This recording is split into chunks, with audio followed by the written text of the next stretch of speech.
জগদীশ বোসের টেবিল ওটার উপর দিতে দিন আর জন্য নষ্ট হয়ে যাবে।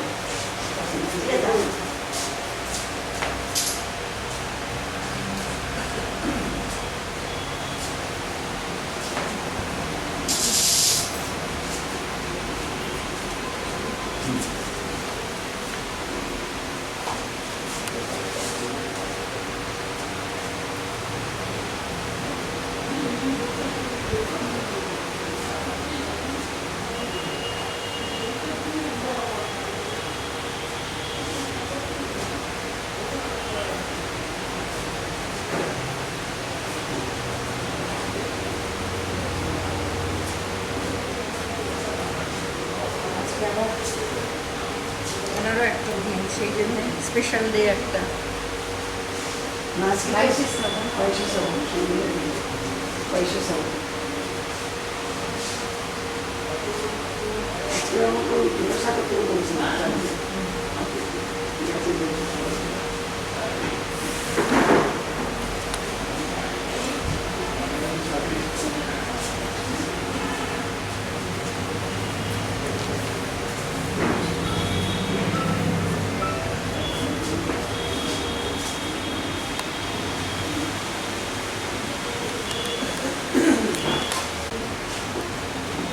তোমার প্রয়াণ দিবস সেই জন্য ওদের সাথে তো যেতে পারলেন না আমাদের programme.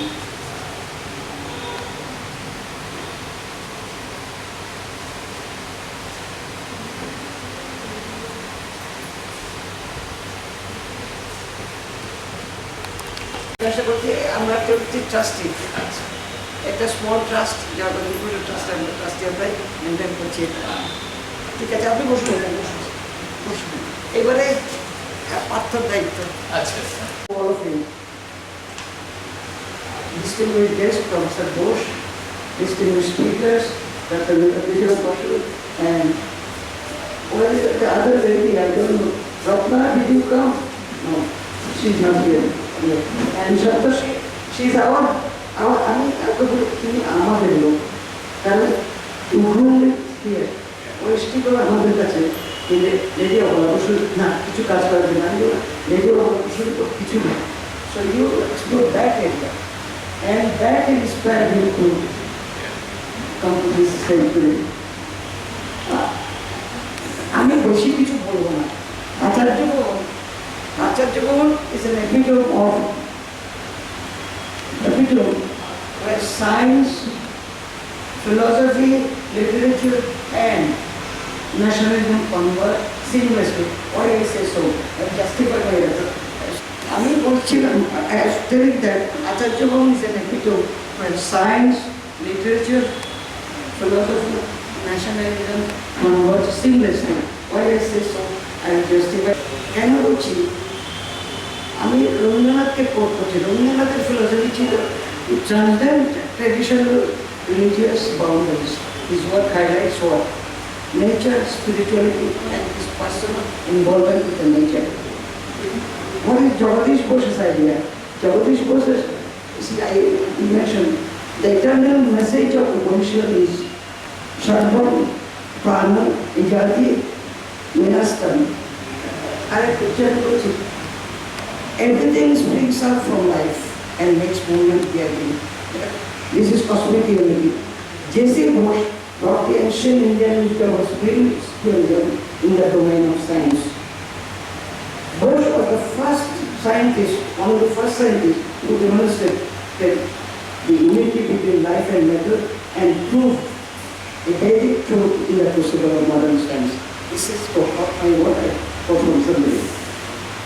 The message of Bose for his countrymen and the youth of modern India to my countrymen who yet proclaim the intellectual heritage of their ancestors, and a very, very Professor Pierre Nopun, a professor of electrical engineering, he is at Rochester Institute of Technology, 36 years in academia and 6 years in industry. Yet he is a teacher of Vedic sciences and spirituality. He said spirituality is about energy, while physical sciences are about the matter that the two are intertwined. There is a very beautiful lecture by him on Sanskrit, why Sanskrit is important, Sanatan Dharma, and the science of energy. It is available in the internet. I was so impressed to listen to this recently, so we can go to it. So this is my message today. Now, I again, once again, welcome you all and request you all to visit Acharya Bhagavan Museum, which will take at least 1 hour. At least to do justice to the building. 1 hour supposed to building. There are many things and which you should be proud of to say. And we are open on Monday, Wednesday, Friday. Is on our website, and you can visit. Not today. We don't have time to show you around today. I request you all not to report that today. And once again, I thank all of you and my colleagues, my staff, everybody. And this is my guests. Thank you.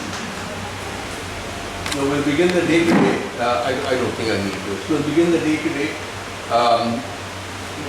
by felicitating our chief guest, Professor Bose. And sorry?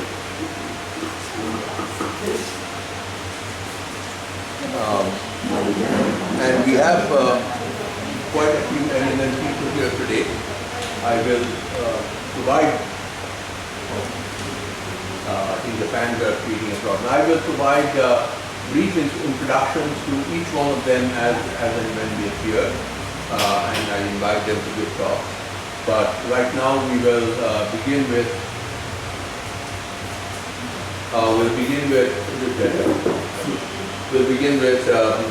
felicitation of our guest, Mr. Shubha Bose.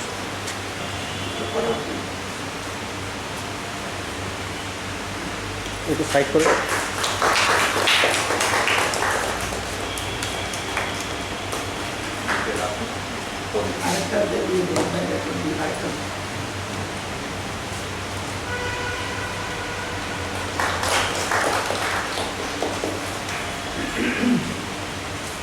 So we'll begin this afternoon by a commemorative song by Professor Amita Majumdar. Amita Majumdar is a senior professor advisor and scientific interests I can tell. Well, scientific interests are in economics and statistics. So she has been a professor in ISI for a long time. She's also won some of the international prizes and occasionally delivers information to the public. So today, welcome.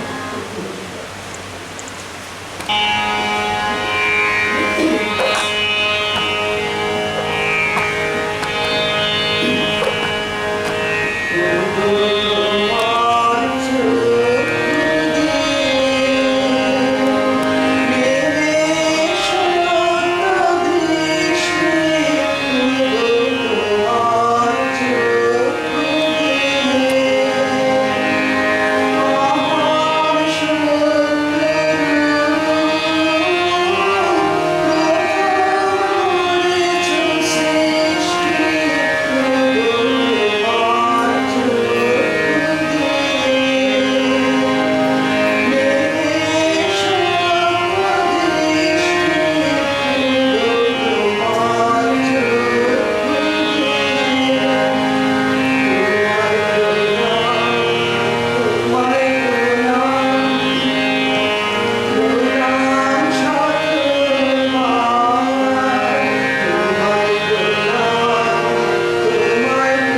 have a book launch today, and the author of the book is present here. His name is Dr. Shimoli. Like I said, that I'm going to be very brief. Everyone needs a long introduction, but we really don't have the time to do that. So Dr. Shimoli has been with the University of Graz in Austria for some time now. Earlier he was with Sugata Mahavidyalaya in Jalpaiguri. The book that is going to be launched today is called Connecting Spaces, the Catalogues of Letters and Letters of Lady Abala Bose. He's also written another book called Finding Philosophers in the Global Section. He's an associate editor of Gitanjali and Beyond of the Scottish Centre for Tagore Studies in Edinburgh. Without further ado, may I request Professor Modi to say a few words about his book, and then we'll launch the book. Good afternoon, everyone.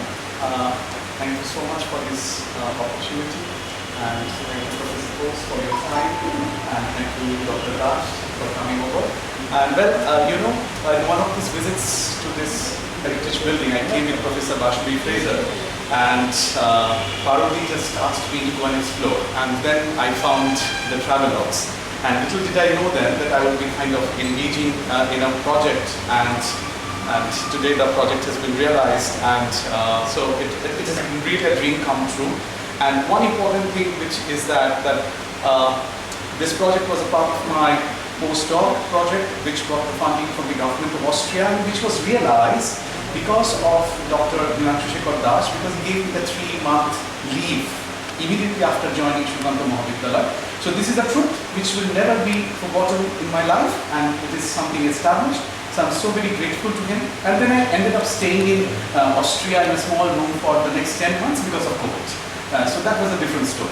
And so I am so grateful to the government of Austria for this grant, and surely Parandi for her inspiration, and to Acharya Bhavan, which has really opened the avenues for exploring J.C. Bose and Abala Bose and their contribution to 19th century Bengal.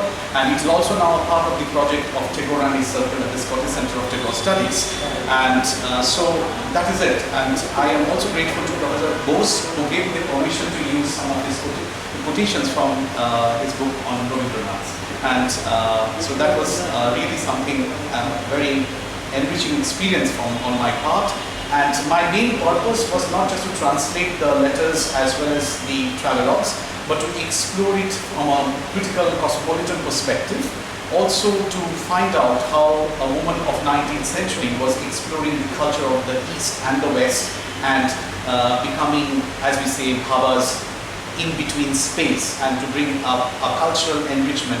And as I found in some of the documents of Vidyasagar Bani Bhavan, that she was trying to incorporate all the good points she had accumulated culturally, and also in terms of education from various parts of the world they visited together, and in the education process. And surely it is certainly that she was always in touch with Rabindranath, and they were discussing about how to implement it for the development of the students in 19th century Bengal, be it here as well as in Vishwabharat Shantiniketan.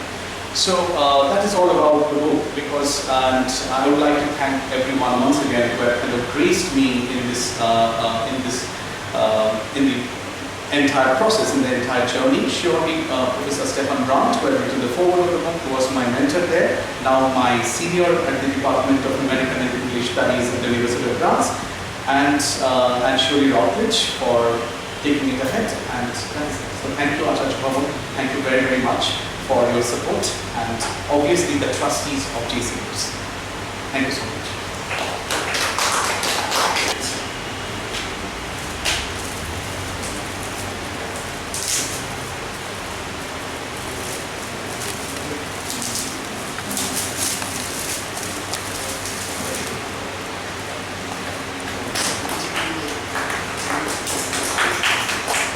This is a South Asian copy, so it's now quite less expensive.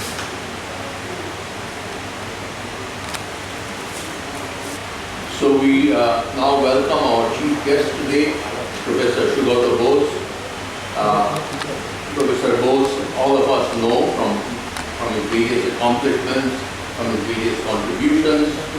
I remember him primarily as a champion of democracy. That's what I would like to see Professor Bose champion forever. And this is something that I really cherish and respect in him. He is, of course, very accomplished. He has deep contributions in various fields of humanities, social sciences, history, and so on.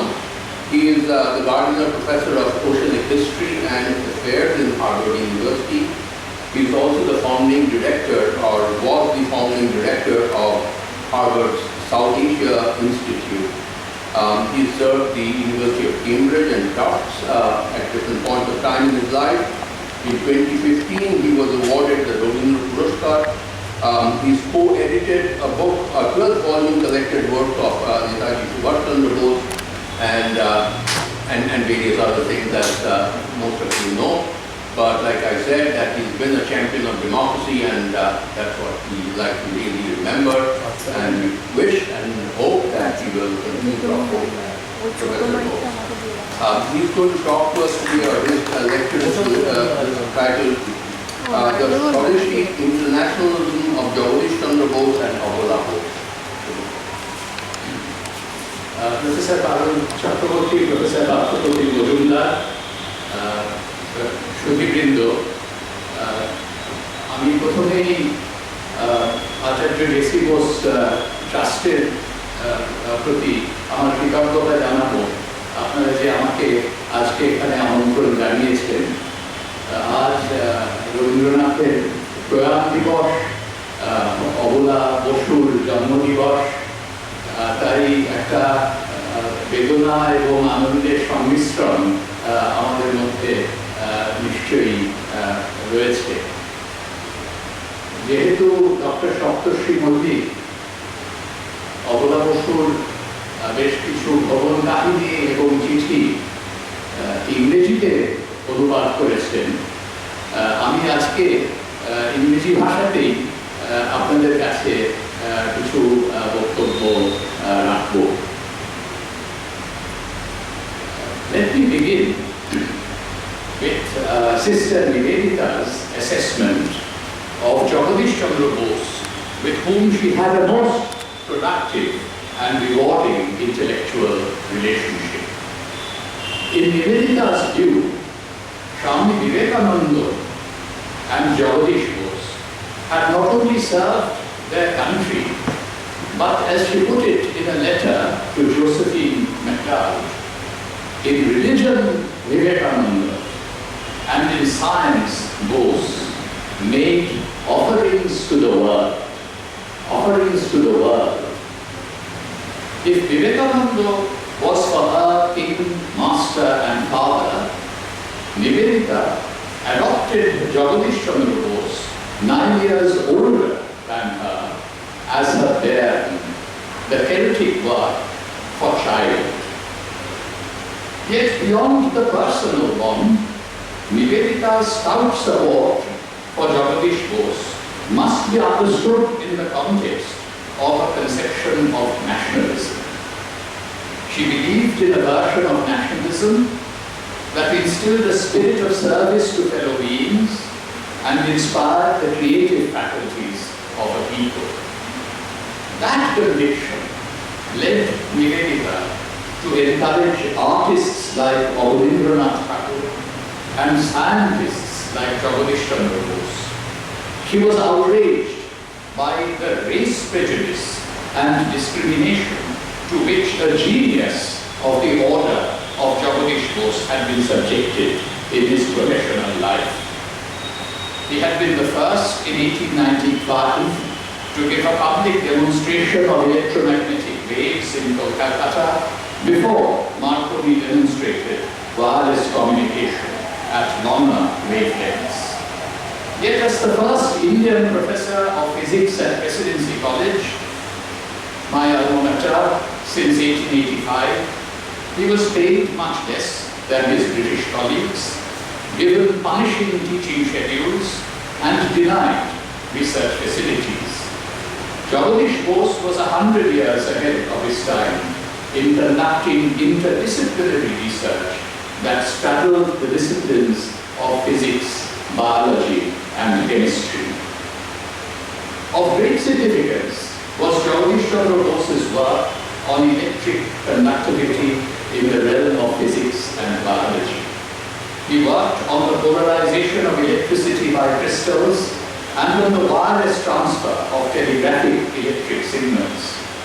Jagadish's magnetic crystallograph magnified and recorded the magnetic impulses within plant life. If European scientists tended to insist on the analogy between the physiological and the psychological, my former student and historian Chris Manjapra has shown how Jagadish Bose insisted on a different parallel between the ecological and psychological.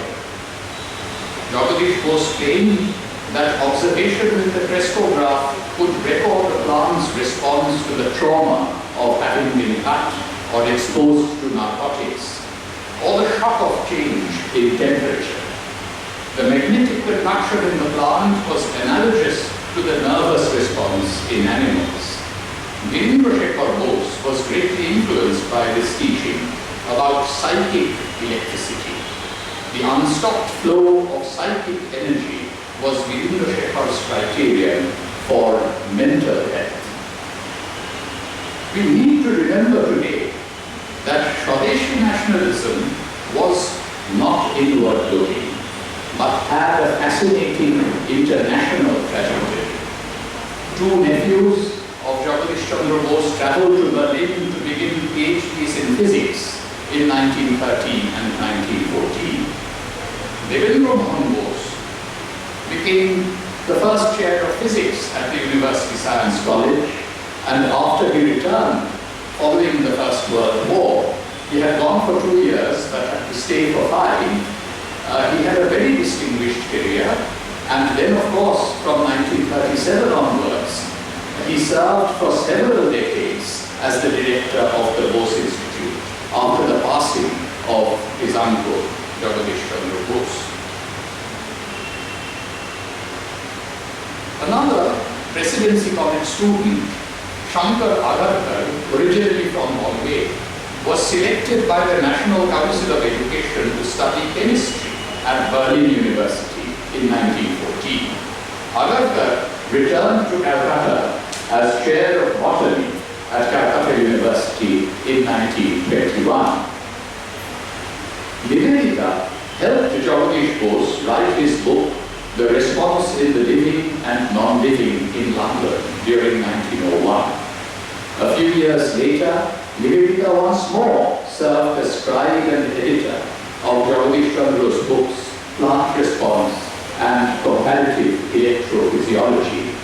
Finally, in 1911, Nivedita goaded him on to compose 12 chapters of his book, Irritability of Plants, as an original work, without unnecessary citations and too many footnotes.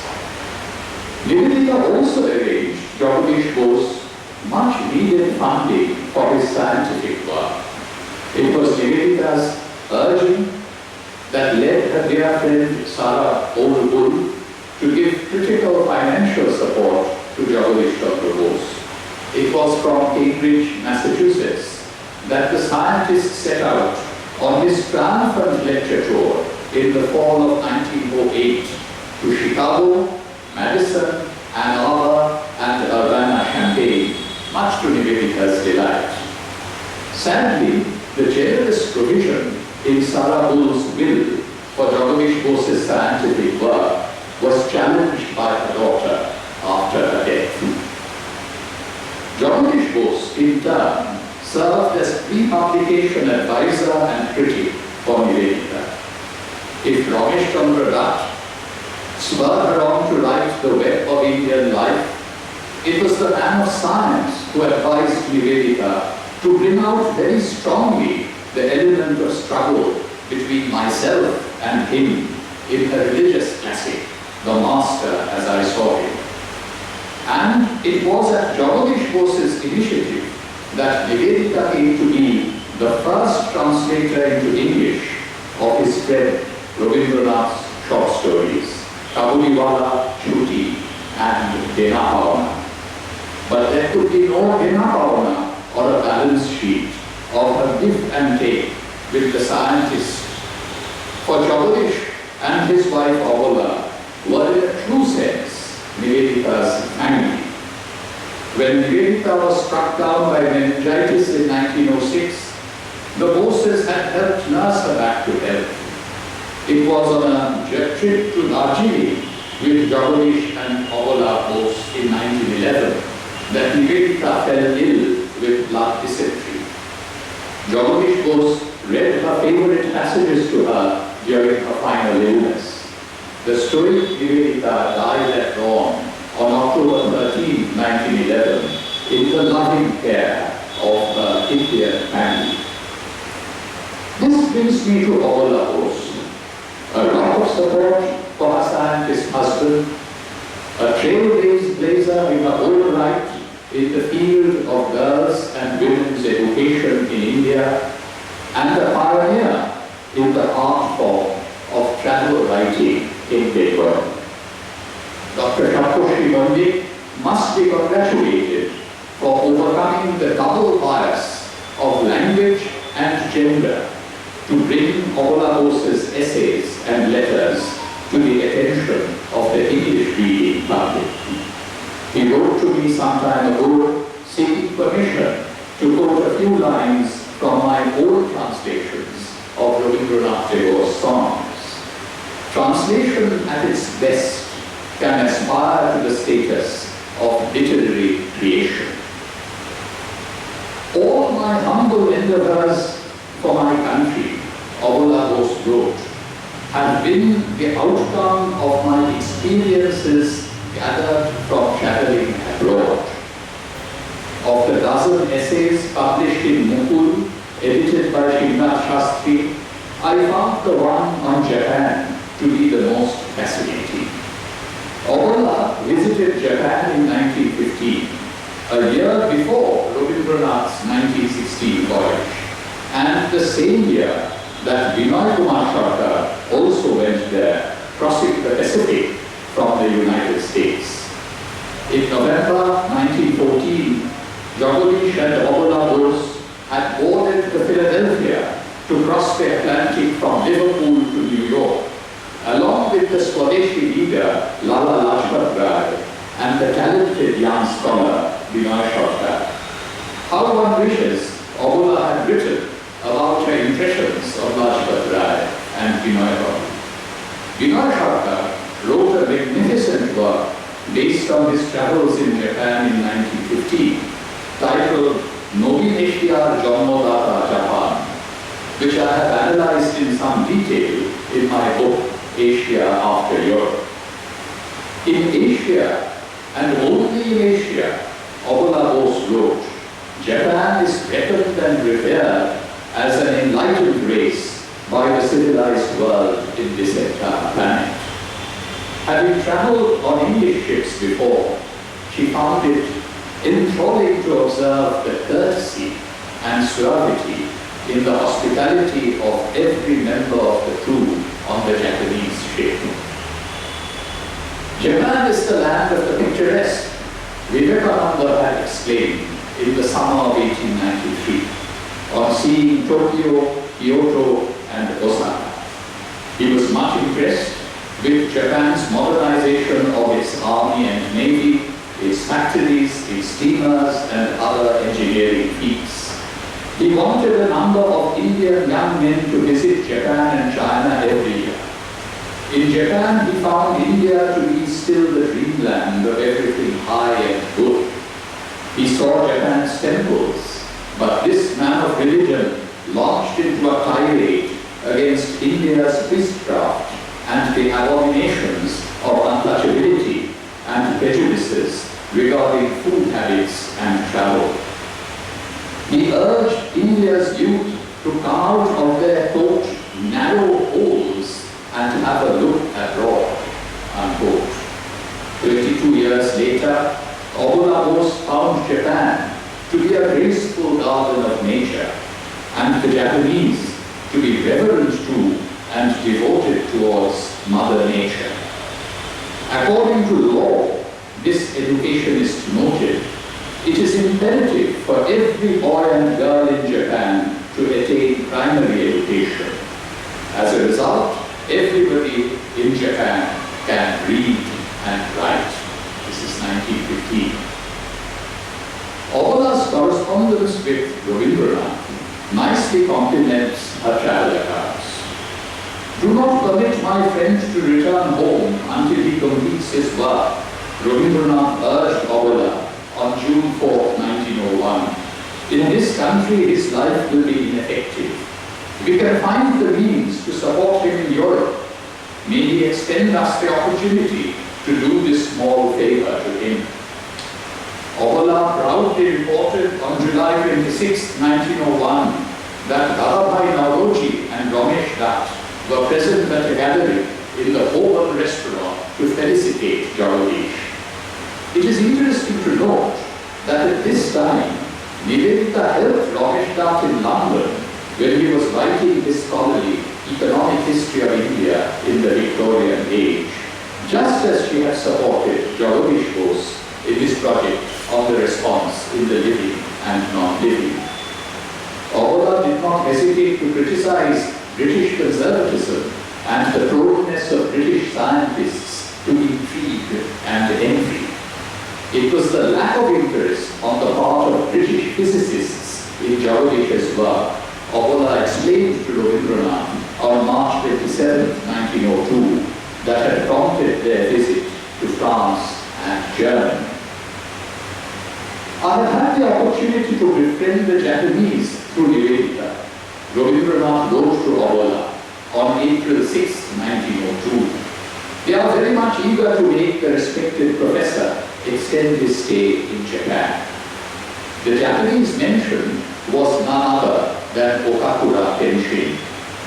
Nivedita served as a unique bridge between the Ram-Mohan and Ramakrishna streams in Bengali intellectual and social history, represented by Rabindranath and Vivekananda. She was a Swadeshi internationalist who helped connect Indian nationalism with Asian universalism. Okakura Tenshin's 1903 book, The Ideals of the East, had a memorable first sentence, Asia is one. Sister Nivedita added a further embellishment to her introduction to the book. Asia, the great mother, she wrote, is forever one. In 1901, Okakura had come in December. He spent the whole of the year 1902 in Kolkata, and it was Nivedita who introduced Okakura to the Tagore family, and a cultural and political bridge between East and South Asia was forged. There used to be lively conversations that animated the Tagore's Jorashapo mansions in North Calcutta. Rabindranath later recalled that it was from Okakura that we first came to know that there was such a thing as an Asiatic mind. The book titled The Ideals of the East was very substantially a collaborative effort of Okakura and Nivedita. Nivedita lauded Okakura for having shown Asia not as the congeries of geographical fragments that we imagine, but as a united living organism, each part dependent on all the others, the whole breathing a single complex life. After his return to Japan, Okakura did not forget to send precious gifts back to Kolkata.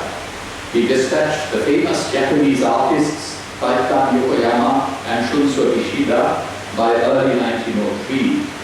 Rabindranath learned the Japanese wash technique from Taikan and painted the iconic image Bharat in that style. The painting had been originally titled Bangomata. Nivedita regarded it as a masterpiece and urged Rabindranath to retitle it and offer it for the larger cause of the Indian nation in the making. In the first decade of the 20th century, Nivedita served as a unique bridge between the scientist Jagadish Chandra Bose and the Swarnashi Vivekananda. the so-called moderate and extremist strands in India's anti-colonial politics, and above all, the Ram Mohan Roy and Ramakrishna Paramahansa's teams in Bengali life represented at that time by Rabindranath and Vivekananda. I was unaware that Nivedita is sick and is residing at your place, Rabindranath wrote to Abala on October 17, 1906. A few days back, I had written her a letter requesting for a book at her Kolkata address. Kindly make sure that Nivedita does not know about this letter. Please convey my namaskar to her. Please let her know that I am optimistic about her recovery.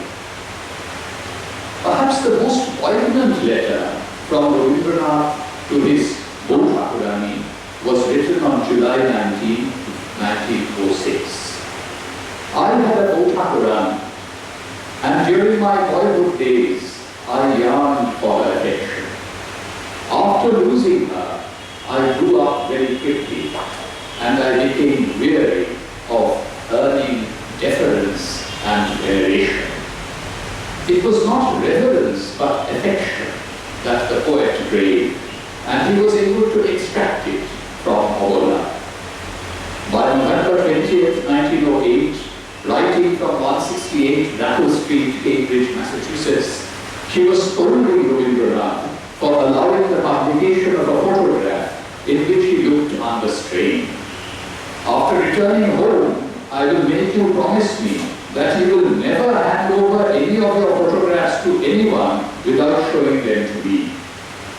Now that Rabindranath had set up a school for boys, she would not let him retire before initiating something for the girls. Condoling the untimely death of Rabindranath's son, Shomi, she wrote, "Happiness and misery are different manifestations of life, and all the people of Bengal are your children." When it was time in 1937 for Rabindranath to condole the passing of Jagadish Chandra, he wrote to Abala, "The nobility of the phenomenal attention and caution with which you have taken care of him will render the rest of your life precious." Let me confess at this stage what prompted me to accept your invitation with alacrity.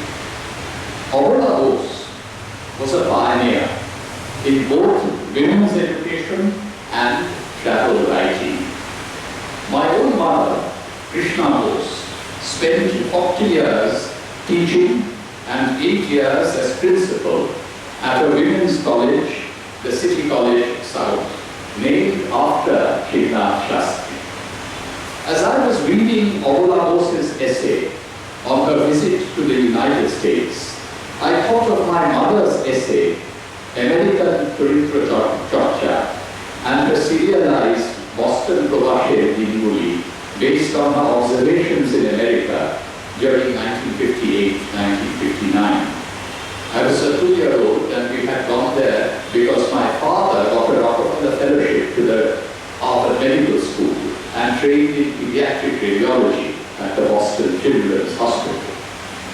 My mother's two literary classics, blending vivid travel accounts with history, Itihashe Shandhane and Chororekha Kabo, flowed from her journeys to Europe and Asia with my father, Dr. Shri Kumar Bose, in 1971 and 1979, respectively.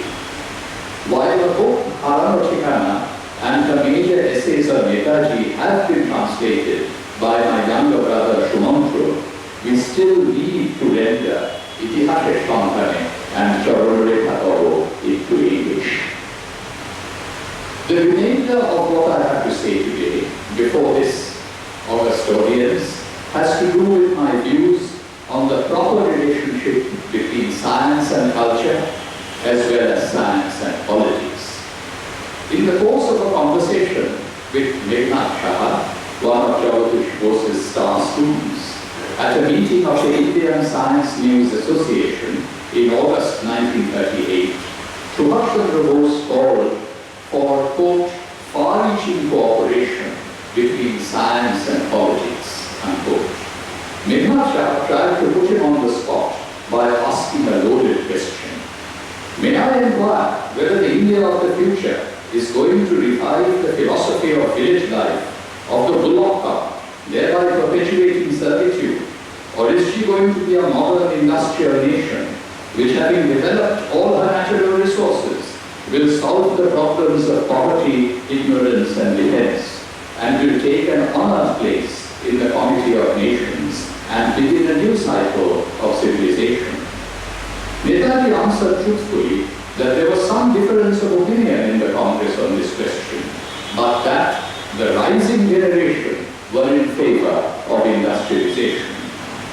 It was deemed to be essential for solving the problem of unemployment, establishing socialism, competing with foreign industries, and raising the standard of living of the populace. Netaji admired Eknath Shaha's journal, Science and Culture, for its articles on electric power supply, flood control, and river physics. He recognized the need for a permanent national research council and a thorough economic survey to generate data for the National Planning Commission. Subhash Chandra Bose reckoned in his speech as Congress President at Tripura in 1938 that how to eradicate poverty was the principal problem of reconstruction that faced the country. It would require radical land reforms, including the abolition of landlordism, as well as the liquidation of agricultural indebtedness and the provision of cheap credit to the rural population. But to solve the problem of poverty, agricultural improvement would not be enough, and a plan of state-led industrial development would be necessary. However much we may dislike modern industrialism and condemn the evils which follow in its train, Netaji declared, we cannot go back to the pre-industrial era, even if we desire to do so. After further consultation at Congress Working Committee meetings, Netaji convened a conference of industries ministers of Congress-ruled provinces in Delhi on October 2nd, 1938, Mahatma Gandhi's birthday. The goal he set for the Congress was to see that everybody, man, woman and child, is better clothed, better educated, and has sufficient leisure for recreation and for cultural activity. India, Netaji noted, had resources similar to those of the United States of America. What was required was the intelligent and equitable utilization of these resources in the best interests of the nation. He did not see any necessary conflict between cottage industries and large-scale industries. He reassured Gandhi and Gandhians that he firmly believed in developing cottage industries, but felt it was necessary to embrace the idea of industrialization. Netaji's potential ally in this endeavor, Jawaharlal Nehru, was away in Europe for 6 months during 1938. You cannot imagine how I have missed you all these months, Subhash wrote to Jawahar on October 19, 1938 in Spain. Bose needed Nehru in India as he moved to announce the formation of the National Planning Committee. I hope you will accept the chairmanship of the Planning Committee, Subhash wrote. You must, if it is to be a success. After Nehru's return from Europe in November, Netaji was ready to launch the National Planning Committee. Its first meeting was held in Bombay on December 17, 1938. Inaugurating the work of the committee, Netaji argued that there could be a symbiosis between state planning for heavy industries and private entrepreneurship in setting up light industries. He wanted the committee to pay urgent attention to the building of infrastructure, especially in power and communications. He was quite ecumenical in the composition of the committee, choosing representatives of industry and labor and eminent persons from different walks of life.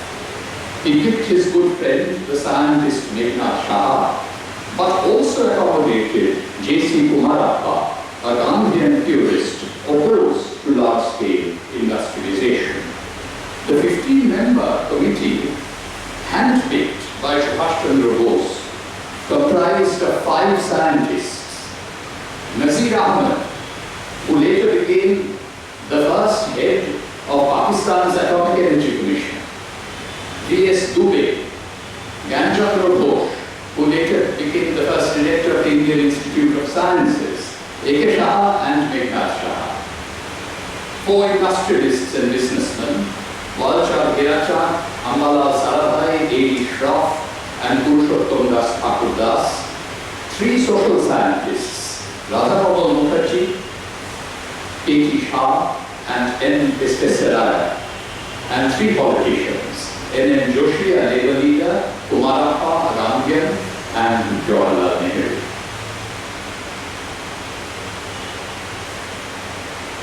Acquisition of power in a unitary centralized state was by no means a foregone conclusion in the late 1930s and early 1940s.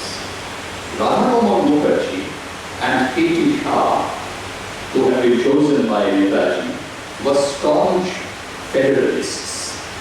In fact, A.T. Shah in the Constituent Assembly brought an amendment saying that in Article 1 of our Constitution, India should be described as a federal socialist and secular union of states. His amendment was defeated, but he was far-sighted enough to emphasize the importance of federalism in such a diverse country as ours.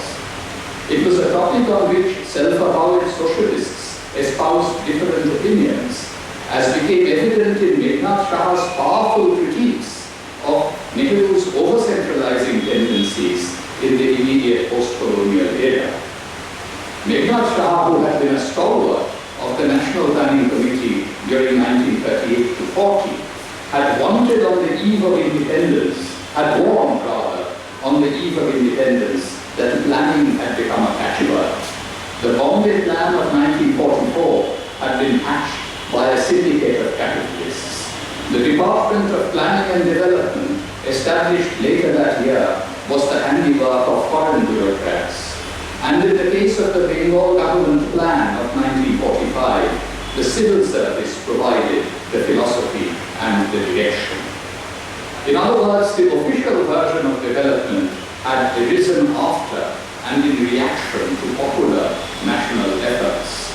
Meghnad Shah argued in 1953 that if India's first 5-year plan were not altered root and branch, it will perpetuate our colonial status in the economic field and greatly jeopardize our hard-won political freedom.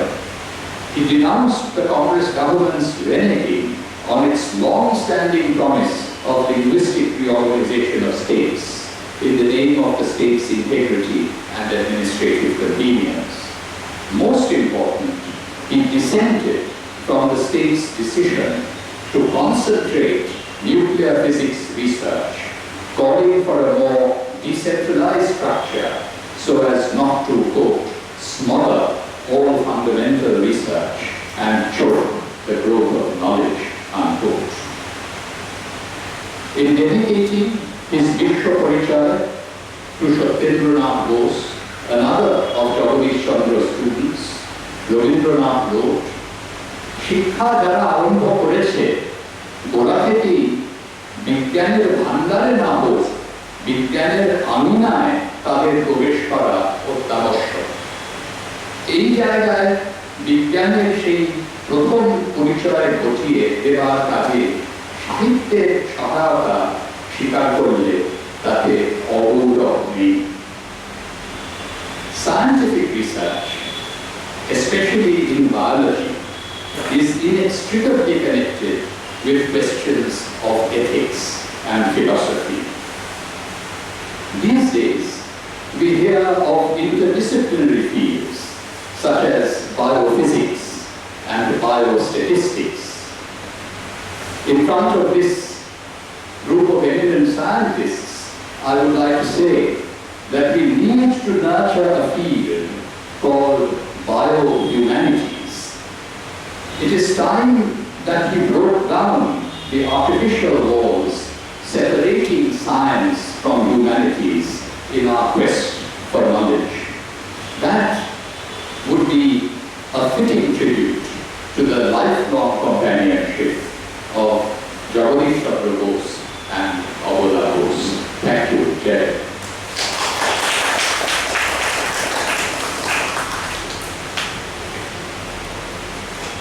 Thank you so much, Mr. Bose. It was such an erudite lecture and so much of history and amazing. On behalf of the Board of Trustees again, and on behalf of the audience present here, I express our deep gratitude to you for accepting our invitation and giving such an erudite talk. If I can be a little bit more greedy, since you have written down this talk, can we get a copy of this talk so that we can put it up on the website of the Jagadish Chandra Bose Trust? Sure. We have a website, so if you can kindly lend us the script of this, we'll put it up on the website for everybody else to read as well. So thank you so much. Thank you very much. Thank you very much. We have Professor Ratna Chattopadhyay here, so she is the next speaker. Those of us who live in Calcutta know her very well for her contributions to various kinds of biological feats that she does, especially with respect to infertility and reproduction. So she's going to give us a talk on artificial reproductive technologies, I'm sure. The title of her talk is Infertility and ART, a clinical insight into success rates, accessibility and safety. Professor Chattopadhyay. Need to felicitate you. They need to felicitate you. Come.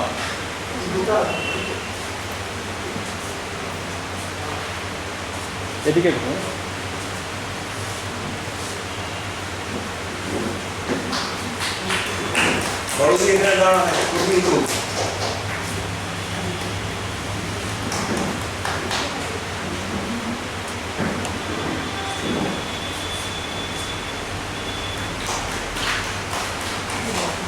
Good afternoon, everybody. I am thankful to the organizer, especially to respected Dr. Karul Chakraborty, for inviting me to share my experience and knowledge about assisted reproductive technology from this prestigious platform and on this auspicious occasion with all the participants present over here.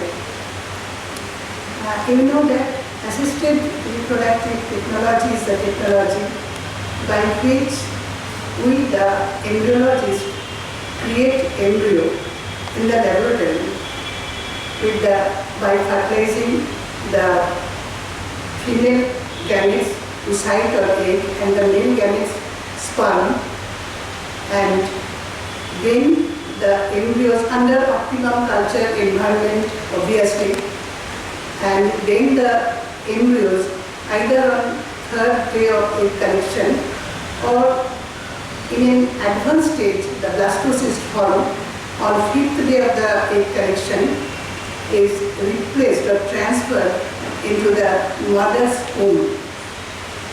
Actually, when good embryos are transferred into a receptive uterus, there is chance of pregnancy, which is the science. But in spite of transferring good embryos into the receptive uterus, sometimes or majority of the times we are not achieving conception or pregnancy. That is the mystery. So now I will discuss about the thing that mystery means the science. Now, you know that infertility is an inability of a couple who fail to conceive despite regular unprotected sexual life, usually for a period of over 12 months. And in a developing country like India, it is a social stigma, all we know, and still the females are blamed for infertility.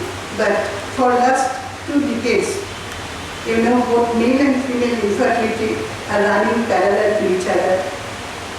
In India, almost 20% of married couples suffer from infertility, and in a particular proportion of this infertile couple, we have to assist fertilization, which I explained just now, or conception from outside, actually through the lab, where the eggs are collected from the ovary of the female partner under the ultrasound guidance, and sperms are recovered from the ejaculate, and then we fertilize in the laboratory and create the embryos, and I already explained that when it has to be transferred. Now, ART includes the technologies which are intrauterine insemination. It is the first line of treatment. It is safe, simple, then non-time consuming and non-invasive. But the success rate is very poor, 10 to 15%. Actually, we perform this technology when there is unexplained infertility. Both the male and female reproductive parameters are normal. But after a failure for 3 to 4 times by IUI, usually the patients are referred to the Department of In Vitro Fertilization, we call popularly known as test tube baby. It is the backbone of assisted reproductive technology. And then ICSI, intracytoplasmic sperm injection, by which we almost eradicated the male factor infertility, where we have to inject one sperm into the cytoplasm of an oocyte. Now, history of ART, we all know that the first test tube baby, Louis Brown, was born in 25th of July 1978, which we celebrate as World Embryologist Day or World IVF Day. It was a joint venture of biologist Dr. Robert Edward and Surgeon Patrick Steptoe. And the second test tube baby Durga was born in Calcutta on 3rd October 1978, and the creator was our respected late Dr. Subhash Mukherjee. All we know that his remarkable work, or rather the great invention for India, was not recognized in the beginning. Later, the World ART specialist recognized his work, and it is now celebrated as National IVF Day. Then first documented birth of test tube baby, the second test tube baby of the country by Dr. T.C. Anantkumar, Dr. Indira Hinduja from Mumbai, and third by our respected late Professor B. Chakraborty from Institute of Reproductive Medicine. Now, not all infertile couples need the help of ART, then who require it? The infertile couples who do not respond to usual medical or surgical treatment, and when there is bilateral blockage of the fallopian tube, and females suffering from severe endometriosis, all we know the disease nowadays, and PCOS, polycystic ovarian syndrome. Not all PCOS women need the ART, and prolonged and unexplained infertility after treatment by IUI. If it fails, then we have to go for in vitro fertilization.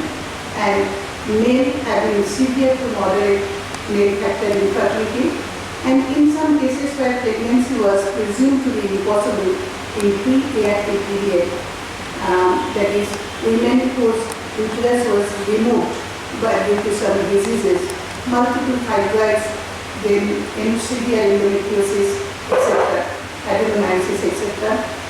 And nowadays we can do or we can achieve pregnancy, but we need the surrogate mother in case of this situation. Women without ovary, sometimes both the ovaries have to be removed due to some diseases, and then we need the donor oocyte, and we just apply this technology to achieve conception. Main window sperm in the semen is very common agiospermia. Just before 1990, there was no other way to achieve fatherhood for those persons. But nowadays by ICSI, it is a regular treatment for the agiospermic male to achieve fatherhood. Now, what is how the reproduction takes place in normal male or female. They should have normal reproductive system, having normal function, all we know. You can see the vagina where after intercourse the sperms are deposited, then they swim upward after filtration through the cervical mucus, then comes into the uterine cavity, and then they swim and forward towards the ovulated side. It is the ovary.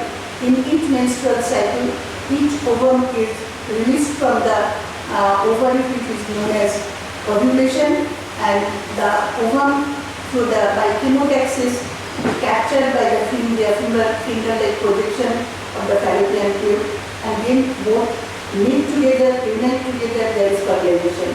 But I already mentioned all these things, but some other function of the uterus actually is the place where the advanced embryo or the blastocyst enter, and then the blastocyst comes in contact with the endometrium, then it penetrates through the endometrium, what is known as implantation, and actually then you can see the biochemical pregnancy, and it is the duty or responsibility of the uterus which carry on the pregnancy till the live birth. And ovary, just you know, it is the place where the female gametes or oocytes are produced and released in every menstrual cycle, which is known as ovulation. Now the male reproductive tract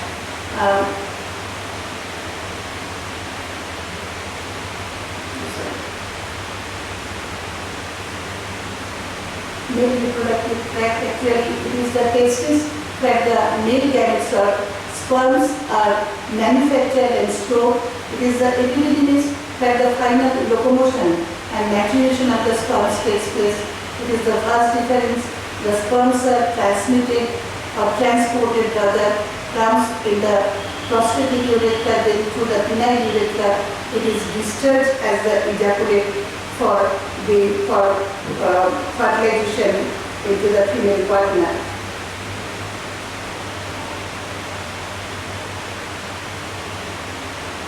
Now, I already mentioned this, that after intercourse, the sperm comes upward, swim upwards rather, and comes in contact with the ovulated oocyte, and fertilization takes place. Now, after fertilization, you can see that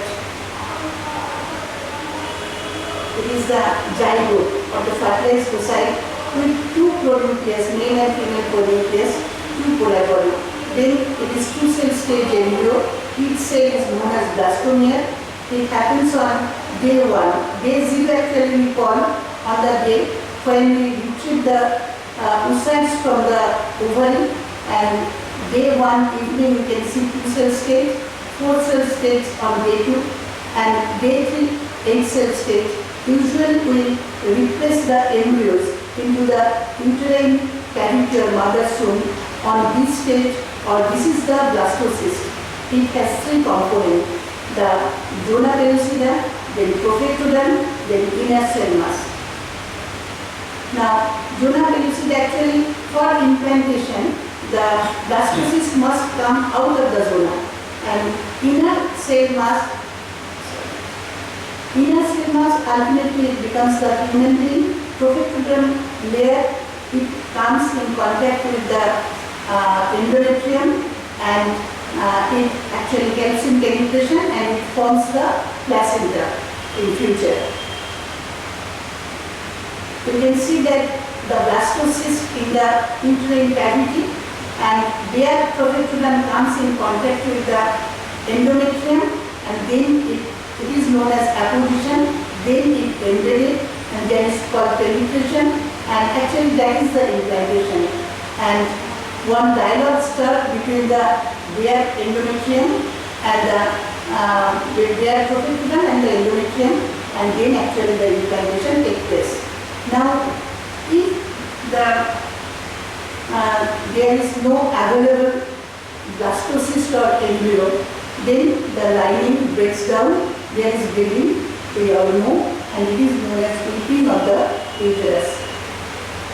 Now, causes of infertility, male factor, there may be less number of sperms, more motility of the sperms, or abnormal shape of the sperms. These are the abnormality of the semen, sperm, and maybe functionally defective.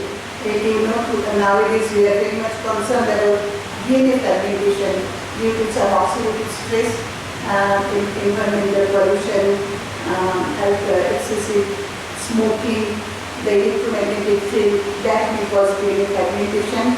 There may be fertilization, there may be embryo formation, but early fetal demise is the fate.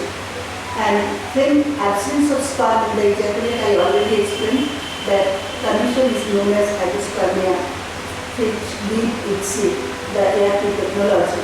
Female partner defect, tubal blockage, if both the tubes are blocked, then both the gametes cannot come in contact with each other. But nowadays with IVF, it is very simple to achieve the conception. And ovulation in PCOS, you know that the release of ovum in each menstrual cycle is not possible, or it may be defective.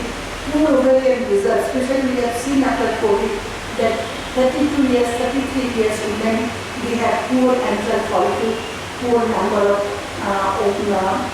ovum oocyte in the ovaries. Then defects associated with uterus. The uterine cavity may be obliterated due to some disease, tuberculosis, chronic endometritis, or endometriosis, etc. And sometimes there is some congenital abnormality of the uterus, that is septic uterus, there is one septum in between bicarbonate uterus, etc. Combined defects, sometimes both male and female have some problem, and unexplained infertility when we could not find any reasonable cause behind the infertility. It is also very common. About 30% of infertility women may have unexplained infertility, and by ART we can achieve about 30% to 40% pregnancy in this situation. Now, common indication for IVF, when there is intractable tubal defect, bilateral tubal defect, then agispermia, when there is no uterus, endometriosis, then untreatable absence of ovulation in PCOS it may happen, and some cases of unexplained infertility. You can see the PCOS and there is bilateral tubal blockage. I am not going into the details. Now, steps of IVF. First, we have to select the patient.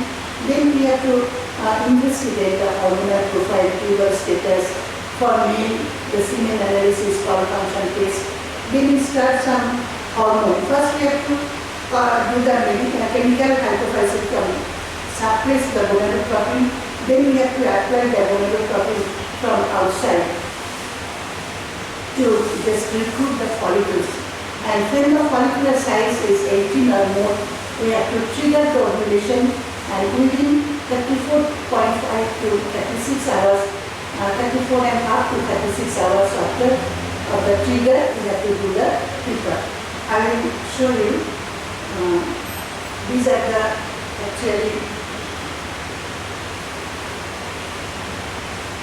the follicles in the ovary.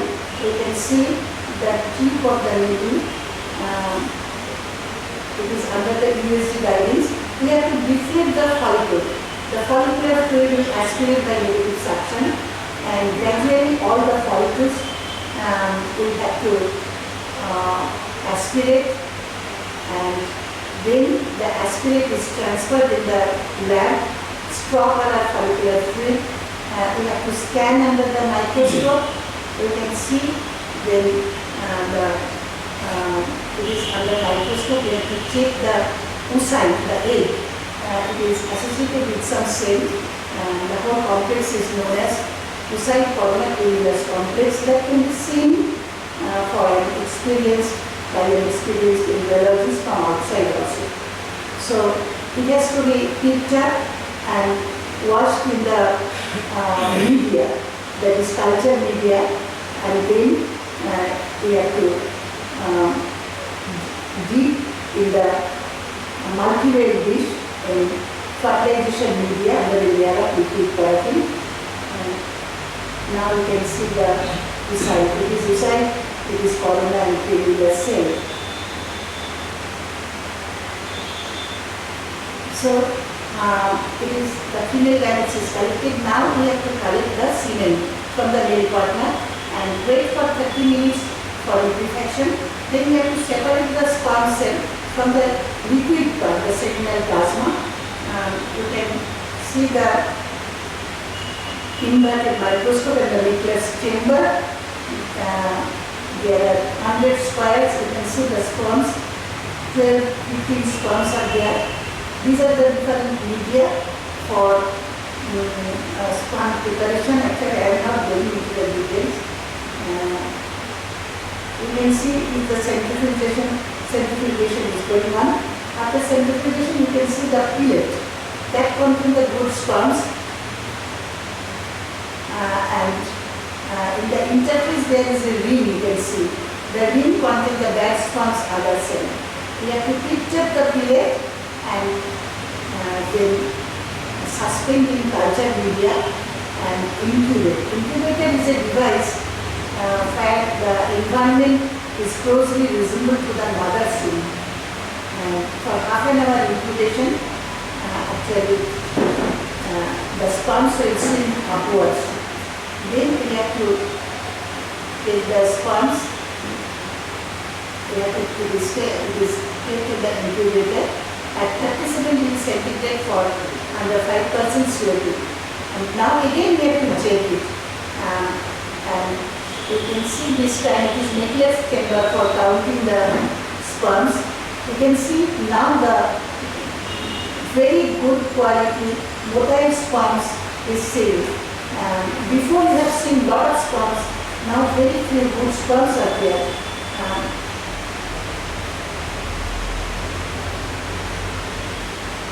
Half an hour after incubation, we have to mix the sperm and the oocyte, the female gamete and the male gamete, in a proportion of one oocyte per 50,000 to 70,000 motile sperm. And after 18 to 20 hours of mixing or insemination, you can see it is a good zygote. It is the fertilized oocyte, two pronuclei, male and female pronuclei, and these are two polar body. It is a good zygote. It is a good picture, and you can see the picture from the lab. It is from the lab, two good pronuclei, two polar body. So these are all fertilized oocyte after the in vitro fertilization technique. It is the 2 cell state in the evening of the day of fertilization. Now it is on day 2 of the ovum collection. This is 4 cell stage embryo. Day 3, 8 cell stage embryo. We usually transfer 1 or 2 good quality day 2 embryo. This is day 4. They are all compacted. The embryonic genome actually taking place at this stage, and it is the blastocyst, a good looking or high quality blastocyst, inner cell mass, and the protector layer. Now embryo transfer actually we do by the catheter under the university guidance, and after the transfer we have to give the hormone support for as nuclear support, and on 14th day we have to check the beta HCG level, and if positive it is definitely an achievement for the couple for us. Intracytoplasmic sperm injection, I already told you, it is a most validated invention in the history of IVF or ART. Before, when this technique was not invented, we have no other way for conception in couple having azoospermia. After 1992, we are doing the other indication for, see nowadays you know the oocytes are prioritized for the social fertility preservation, and if we have to prioritize the oocyte, we have to do ICSI for fertilization later on. And in case of repeated fertilization failure, we have to do the ICSI. It is the retrieval of the sperms. When there is no sperm in the ejaculate, we have to retrieve it from the testes. Actually, it is the local anesthesia, very painful. So local anesthesia is to be given.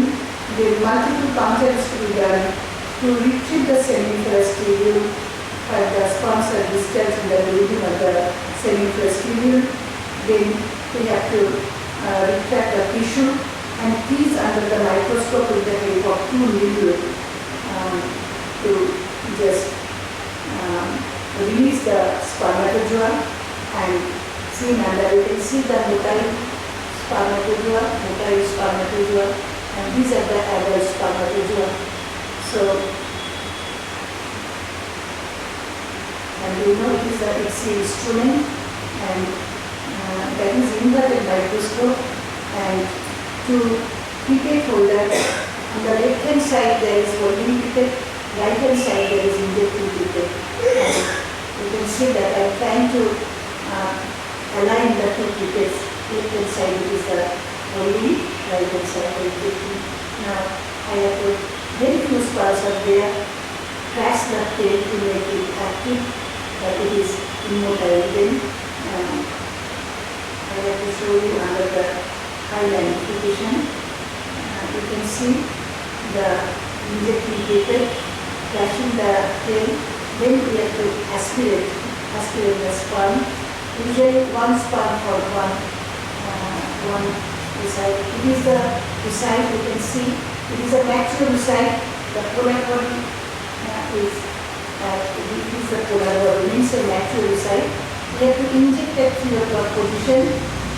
You can see the spermatozoa close to the tip, and we have to inject at 3 o'clock position. Aspirate cytoplasm, and then we have to just release the sperm. You can see it is the ICSI procedure, and when it is done under high magnification, 6,000 to 7,200, it is known as IMSI, intramorphologically selected sperm injection. When the sperm has vacuoles at the head, we should not aspirate that particular sperm, because they are very DNA fragmentation, they are very absence of some nuclear matter. Now it is close to the tip, and you can see the point of injection. The aspiration of ecplasm means to make the oocyte activated. Until and unless you activate the oocyte, you cannot have fertilization. So, then we have to release the suction to release the spermatozoa. It is the whole story of the ICSI. Now, in spite of all these, it is very difficult to maintain the pregnancy more than 35% throughout the year. Maybe due to advanced maternal age, all you know that with age there is chromosomal abnormality, poor quality gametes, both the male and female gametes. Now due to environmental pollution and so many other things, gradually we have seen that the gamete quality is gradually declining, and unsuspected endometrium, if the bed is not proper, then whatever good or potent embryo, it may not implant. And failure to maintain optimal culture condition within the laboratory. That is also very difficult to maintain the optimum culture condition in the lab throughout the year, because there may be ups and downs in the pollution and other casualties. And lastly, we need experience and expertise of the team for proper result. And the care is very expensive because the hormone injection, they are very expensive. Moreover, all the materials, media, they are also expensive. But we can improve the result a little bit by generating good quality embryo, which depends upon the quality of the oocyte also. And we have to be more precise about selection of the good embryo and endometrial receptivity, to increase the endometrial receptivity. One of the major drawbacks of this technology is it is very expensive, and there will be multiple gestation. Actually, multiple gestation will create a lot of antenatal problems. And it is a huge financial burden for the family, for the society. So nowadays we are very much precise about selection of the best embryo by time-lapse videography, that there is arrangement for the digital photography, and after that we can select the good embryo. Pre-implantation genetic diagnosis, the scientists will know, some scientists are present here, but genetic analysis, pre-implantation genetic testing, we can assess the unrequired metastasis, and we can take the embryo free from genetic disease or chromosomal abnormality. By metabolic and transcriptomics, we can assess the metabolic activity and the RNA activity. And then nowadays, from the image of the embryo, we can try to assess the embryo, best embryo, by machine learning using artificial intelligence. So I can conclude by saying that ART assisted reproductive technology is the only option to bring joy of parenthood in some infertile couple. It reveals more and more miracles intrinsic in the embryogenesis. It can alleviate some genetic or chromosomal abnormality and help in organ transplantation by stem cell culture. But our ultimate aim is to select the best embryo, transfer the single embryo to achieve the singleton pregnancy, not the multiple gestation, and moreover to cut short the expense of the whole procedure so that it can be accessible by the common people. And number three is that it should be safe for all the people involved in the procedure, because we know that we are handling the biological issue. There is every possibility of biological mismatch. So electronic witnessing system or double manual witnessing system should be there. Thank you. Thank you very much.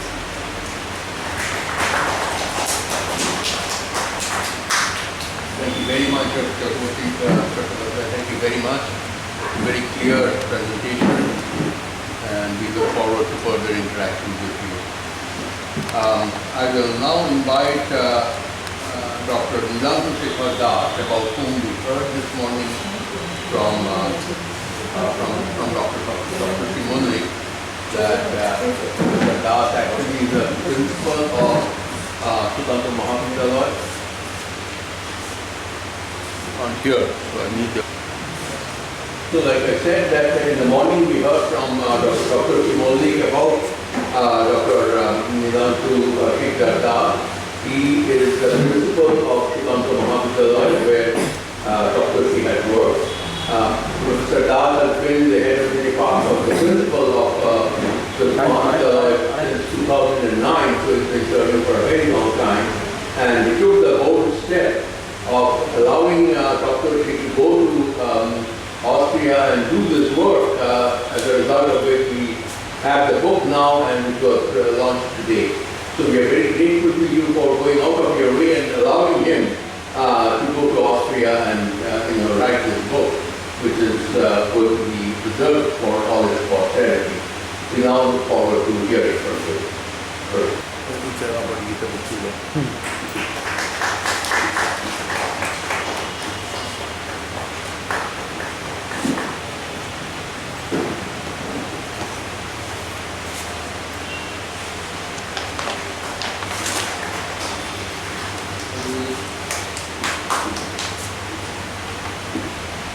Good afternoon, everyone. This is a unique opportunity for me to be with all of you because the profession in which I am involved as a principal or academic administrator for around 16 years. So usually I don't find time to go through studies, and today I have been invited here by this premier institution, Acharya Bhavan. First of all, I would like to place respected chief guest, Professor Bose, who left out some time back, Secretary of Acharya Bose, Trustee, Professor Bose Chakraborty, distinguished guests, and respected dignitaries. It is my immense pleasure and honor that I have been invited in this auspicious occasion, the 161st birthday anniversary of Lady Abala Bose. I convey my thanks and gratitude to the organizers of this program, and I also express my heartfelt thanks and gratitude and well wishes to Dr. Santoshi Modi due to his connection. It is possible to be associated with this institution and to speak something from you. I could not have here with all of you, especially where Professor Bose was there physically, and I will give her remember this occasion where I am present today with all of you, and at the same time the special occasions of the liberation of the book, the connecting spaces, the travelers and letters of Lady Abala Bose by Dr. Santoshi Modi. A few words about Santoshi, what I told for some time, for some 4 years or like this, he was like colleague in our college, and I was lucky enough that I got such a faculty member in the Department of English, but unluckily I missed him. If he would be there, my department at the same time, my institution and students at the same time would be more benefited. Incidentally, one thing, he was a postdoc scholar and working in the University of Bose in Austria.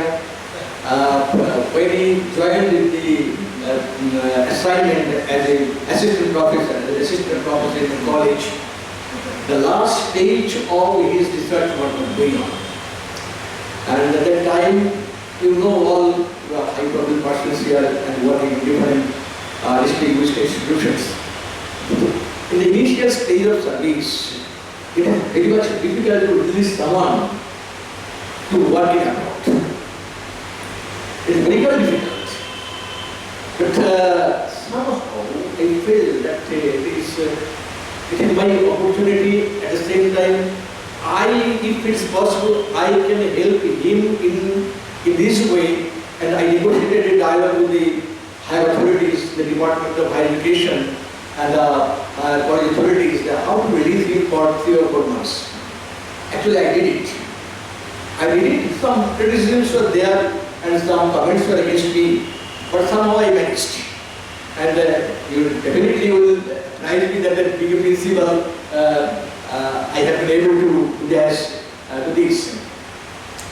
And the one thing is that when he was coming back from Austria to India for joining his job after the completion of his vacation, then all the international and national and local transportation was stopped due to COVID-19.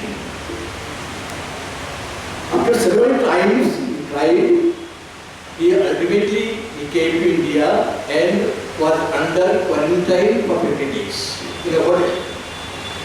And then 2 or 3 times of extension of his leave has been completed. And at that point of time, I took another bold step to make him joining throughout. Critically, he could not join after coming back from Australia. I made the arrangement to join his service through online.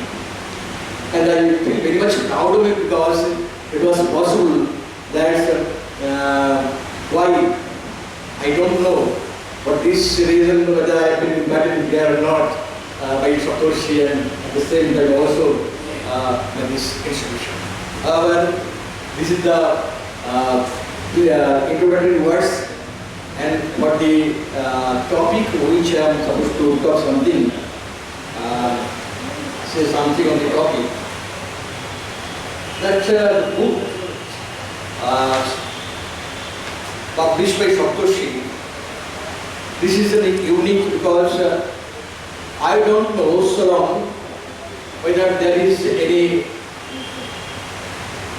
evidence of travel history which is included in the curriculum of the university or graduate level curriculum.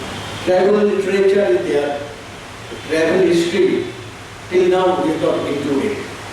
It is some sort of travel literature, travel history, and so on and so forth. In our school life, we know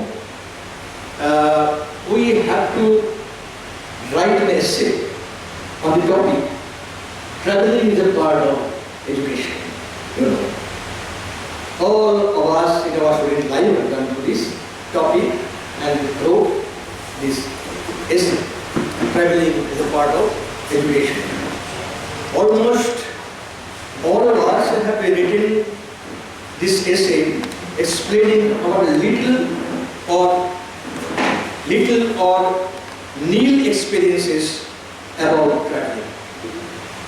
But we know that travelers since ancient period, which were specially performed by the pilgrims, have got some importance and in different fields of our society, religion, culture, etc. In this context, we can recall the name of Hyun-Shan, Fa-Hien, Tarunath, so and so forth. In the medieval period, we know the name of Ibn Battuta. From Ibn Battuta's writings, there are some important source materials for the contemporary history. After a few hundred years, when a comprehensive model of tourism developed in the colonial context of India, the stalwarts of colonial modernity in India, to be more specific, in Bengal, like Raja Ram Rai, Devendranath Tagore, and Michael Odishanon Dutt, found travel as a gateway of artistic leisure, culture, and connections. Sometimes later on, the declaration of fellowship and scholarship by the British government for Indian students during 1868 played an instrumental role in inviting many youths to cross the sea to the opening of Suez Canal in 1869.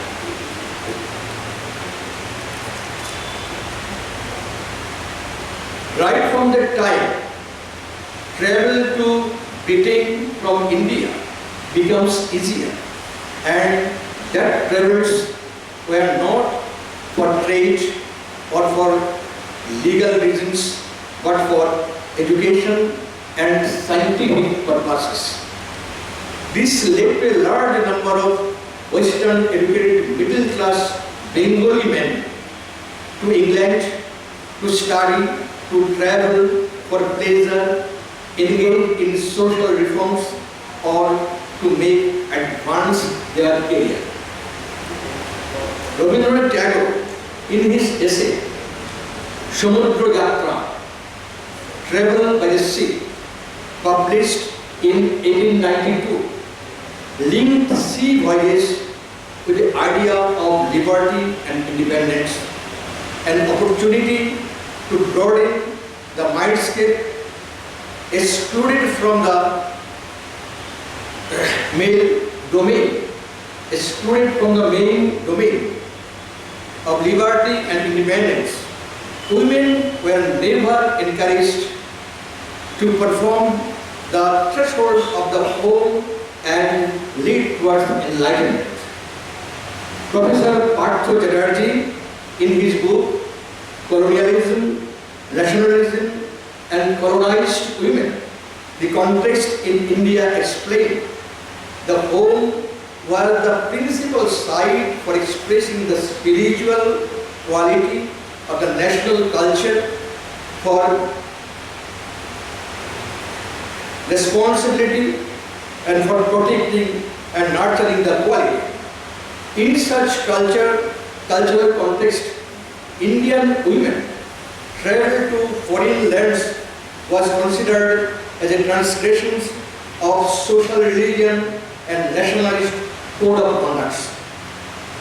Though a few encouraged women transcended their limited space and went out to see the world, and their act of going out was subjected to negative criticism in the contemporary popular culture of force called Kalapani, and in Bengali, Hinduদের সমুদ্র যাত্রা by the Bengali playwright Amritalal Bose. Overcoming the prejudices against female advancement, the 19th and 20th century Bengali women travelers found the experience of travel, especially foreign travel, sometimes and cathartic.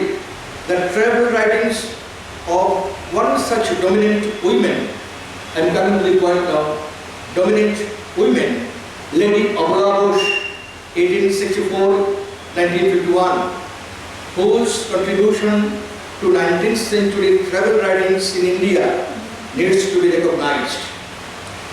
Her travel writings never received the wide critical attention which was given to those of Krishna Bhavini Das. Accompanied by her celebrated husband, Sir Jagadish Chandra Bose, she was one of the few women in 19th century Bengal who travelled abroad. With her husband, she travelled to various countries, the whole of Europe except Russia. He never travelled Russia. Whole Europe, America, and some parts of Asia, and almost the whole of India. But Bose has recorded her travel experiences in England, Italy, America, and Japan only. I will give you a very short details about this note. Travel to Japan.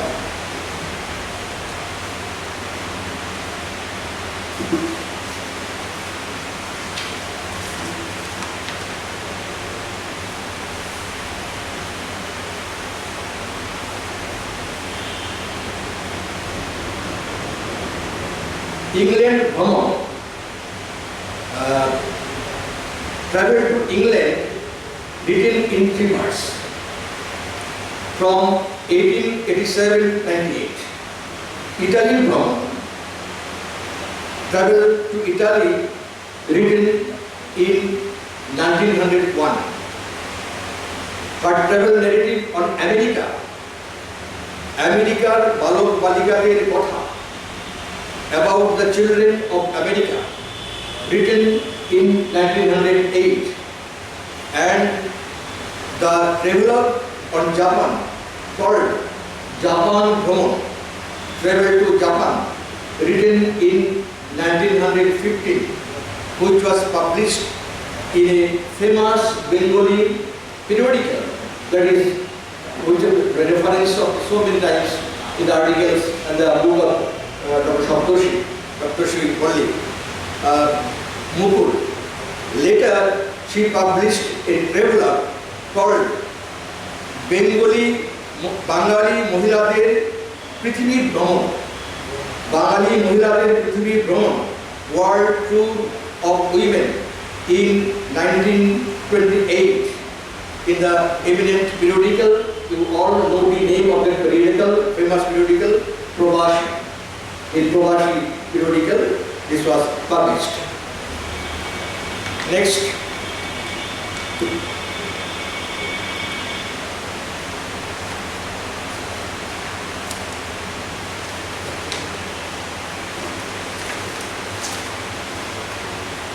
Lady Bose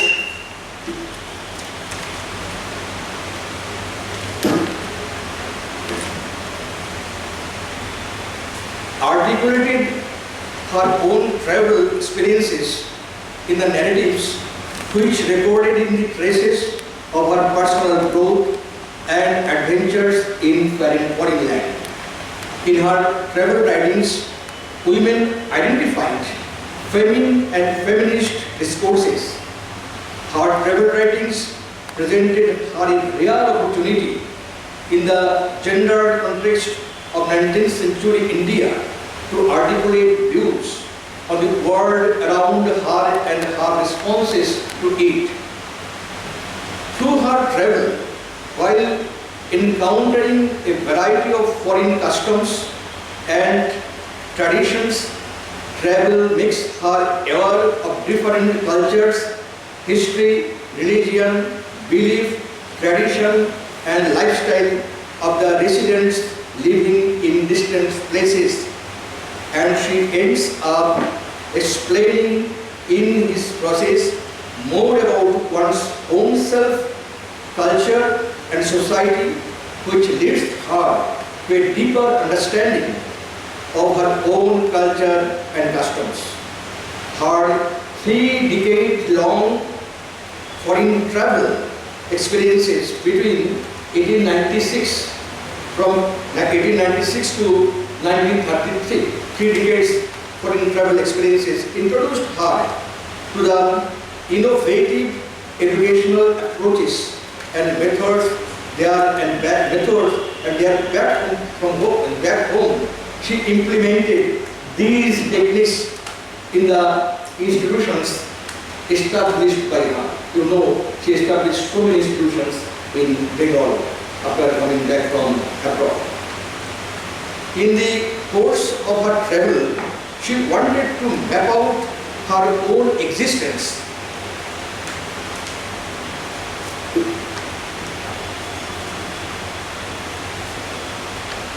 In these foreign lands to autonomous spheres of self-fulfillment and self-realization. The impetus behind her travel writings was a personal one. It mapped the subjectivity of a woman seeking, constructing, and defining the meaning, purpose, and significance of her journey. Lady Bose, in her Kashmir Bhromon Kahini, a traveler on Kashmir, which was published in two issues of the periodical Mukul, a Bengali periodical, in 1898. And it has talked about the importance of travel moralities in building the character of the young minds of the nation. She recalls how the young children in England and America are fond of reading travelers since their childhood. She wanted the young minds of India to undergo a similar kind of intellectual traveling, and one of the major impetus behind her travel writings was to educate and inspire the young minds. Considering these experiences, Bose addresses her young readers, and that is like this. I am not going in details about her address to the young readers. Next, in her traveler, it is very much evident that she was successfully negotiated between patriarchal oppression and women liberation, traditional thoughts and nationalist ideas. She found her travel writings to be a perfect platform to voice her thoughts in her traveler on Japan Bhaman, travel on Japan, published in the year 1998 in Mukul. She wrote how the birth of a child, irrespective of its gender identity, was an occasion of merriment there. Bose was very much concerned with the development of women. During the 19th century, being inspired by the dominant ideologies of her time, echoed the concern of her age in her travel writings. Travel helped her to develop views on the opportunities and rights to education. In spite of being impressed by the educational opportunities available to the foreign women and wishing the same for their Indian counterpart, she is seen to uphold the traditional role of women.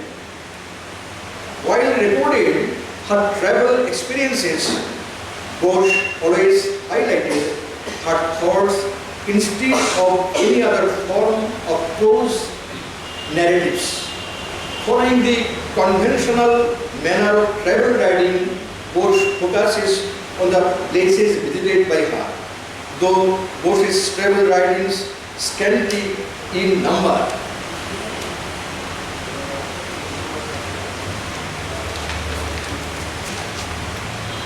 And carry much significance in them. Their travel writings with a reference, a subtle negotiation between the indigenous culture and foreign culture. These traveler articulated the post-colonial concern regarding self and other, while on the one hand, Bose provided her young readers with a first-hand account of foreign cultures, lifestyle, and the country she was visiting. On the other hand, she subtle always and comparisons of the home and foreign, comparison of home and foreign culture made Bengal a constant pressure in the text. Bose also appropriated aspects of European travel discourses, particularly the binaries between self and other, east and other, and home and abroad. I am concluding with these words. Bose's travel writings are such reliable documents of her journey because self-discovering that traced her expectations towards internal growth and self-understanding. Through a comprehensive process of culture, discovering the truth and its inherent significance, her cosmopolitanism has been reflected through her travel writings, world citizenship, and bridges distance of culture through her understanding. Thank you. Thank you, sir.